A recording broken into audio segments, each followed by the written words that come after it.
మీకు అసలు ఈ పేపర్ అంటే అసలు పెద్ద జోక్ లెక్క అనిపిస్తుంది. పేపరే ఒక జోక్. తెలంగాణలోనూ షిండే ప్రయోగం అట. ముఖ్యమంత్రి రేవంత్ రెడ్డి అనుమానం ఉగాది పచ్చళ్ళ లోక్సభ ఫలితాలు. కొన్ని ఒక 20% రియల్ ఉంటాయి, ఇక మొత్తం 80% అనేది పెద్ద బోగస్. అగో మళ్ళీ ఇచ్చిరన్న. కాంగ్రెస్ అధిష్టానం సీరియస్. 64 మంది ఎమ్మెల్యేలు ఉంటే 8 సీట్ల. 8 మంది ఎమ్మెల్యేలు ఉన్న బీజేపీకి 8 ఎలా వచ్చాయి?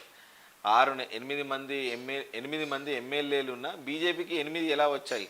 6 నెలల్లో ఇంత వ్యతిరేకత ఎందుకు? ఎందుకు ఇలా? తప్పెవరిది? ఎక్కడ జరిగింది? దీపాదాస్ మున్షిని నివేదిక కోరిన ఏఐసిసి అభ్యర్థుల ఎంపిక సరిగా లేదన్న పార్టీ నేతలు.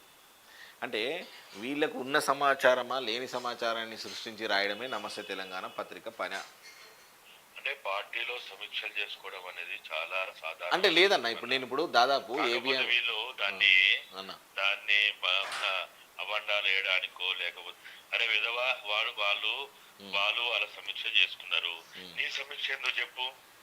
అంటే ఇప్పుడు నేను దాదాపు 10 సంవత్సరాలు ఇక్కడ ముఖ్యమంత్రిగా ఉండి మీ ప్రభుత్వం ఉండి మరి నువ్వు ఇలా ఒక్క సీటు కాదు కదా 3వ ప్లేస్ కు పోయినావు. ఫస్ట్ నీ సమీక్ష ఎందుకు చెప్పు. ఇప్పుడు వాళ్ళకు కూడా ఎమ్మెల్యేలు ఉన్నారు కదా. ఇప్పుడు మల్కాజ్గిరిలో ఏడుగురు ఎమ్మెల్యేలు వాళ్ళే. మరి ఎందుకు గెలవలే?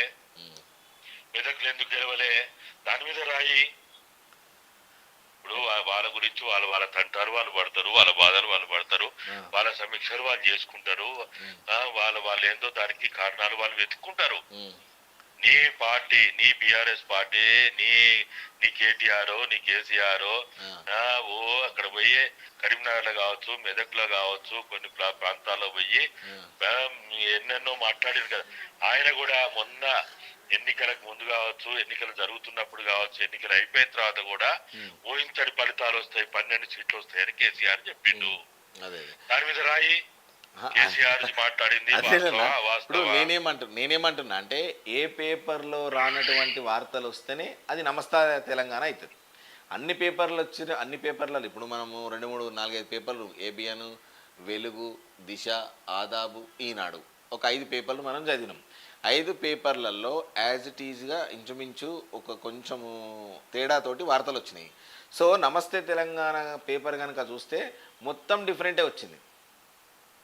అంటే అక్కడ ఉన్న వార్తలకు ఈ పత్రికకు అసలు సంబంధం లేదు అన్నట్టుగానే వచ్చిందన్న. దీన్ని అంటే వీళ్ళు సృష్టించి రాయడమే వీళ్ళ కర్తవ్యమా అని అంటున్నా.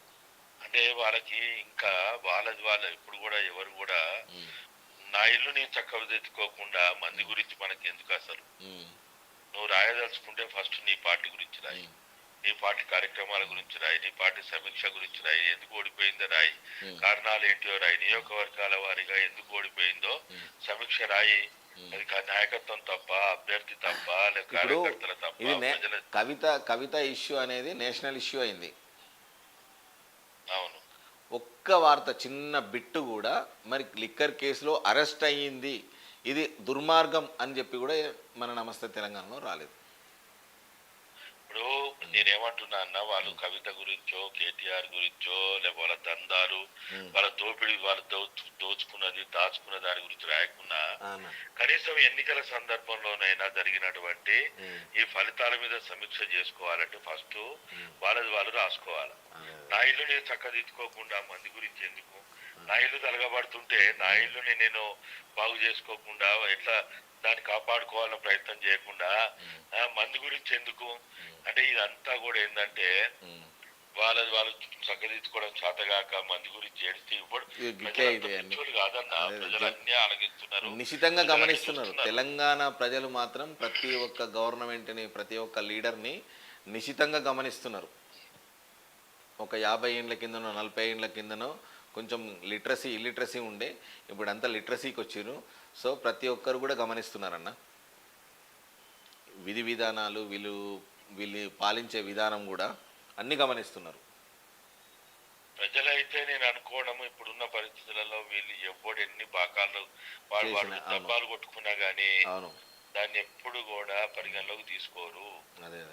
ప్రజలకి చాలా ఇప్పుడు వచ్చినటువంటి సోషల్ మీడియా కారణం కావచ్చు, లేకపోతే మీరు అన్నట్టు అవేర్నెస్ కారణం కావచ్చు, లేకపోతే సమాచారము అతి త్వరలో అతి తక్కువ సమయంలో అందడం వల్ల కావచ్చు, వీటన్నిటి కారణంగా ఇప్పుడు ప్రజలకు అన్ని అర్థమవుతున్నాయి, ఎవరికి వాళ్ళు విశ్లేషణ చేసుకుంటున్నారు, అర్థం చేసుకుంటున్నారు, ఏది మంచి ఏది చెడు. కాకపోతే కొంతకాలం ఓపిక పడతారు ప్రజలు. అంతే